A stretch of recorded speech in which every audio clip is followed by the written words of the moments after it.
Friends good morning అండి. ఇక పత్తిలో అయితే కలుపు తీస్తున్నాము. ఎండ అయితే లైట్ లాగా వెగిలిపోతుంది అనమాట. నాకు తోడు ఒకరు వచ్చారు. నిన్న ఒక్కదాన్నే కలిసాను కదా, ఇక అందరు నాట్లకు పోతున్నారు. ఈరోజు ముచ్చట ఏంటంటే, మేము బావి దగ్గర ఎకరం పొలం చేసాము. మాకు బోర్ లేదని చెప్పాను కదా, 2 మళ్ళు పారడానికి 2 రోజులు పట్టింది ఫ్రెండ్స్. ఇక పొలం అయితే ఎండిపోతుంది. మళ్ళీ దీనికి ఈరోజు నీళ్ళు వేద్దామంటే బావిలో నీళ్ళు అయితే ఉండట్లేవు.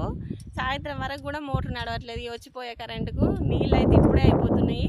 ఇక వేసిన నాట్లు అయితే ఎండిపోతున్నాయి ఫ్రెండ్స్. వానదేవుడు కనకరించేది ఎప్పుడో, ఈ రైతుల దాహం తీరేది, ఆ భూమి ఎప్పుడు పులకరిస్తుందో అని అయితే ఎదురు చూస్తున్నాం. మన నారు కూడా ఈతకు వచ్చేసింది అనమాట. అక్కడుండి చూసేయండి. వర్షాలు పడతాయా పడవా అని సెప్టెంబర్ వరకు అయితే వర్షాలు పడాయి అంటున్నారు. చూద్దాం ఏమవుతుందో. ఈ వాన కోసం అయితే కంపల్సరీగా ఎదురు చూడాల్సి వస్తుంది. పంట చేనులన్నీ ఎండిపోతున్నాయి ఫ్రెండ్స్. ఇదేం బాధ అసలు అర్థం కావట్లేదు. ప్రభుత్వాలు కాకుండా కాలం కూడా మనకు సహకరించట్లేదు. రైతన్నల విలువ తెలిసినప్పుడే, ఈ సంవత్సరం పంటలు పండకపోతే రైతన్నల విలువ కంపల్సరీ తెలుస్తుంది.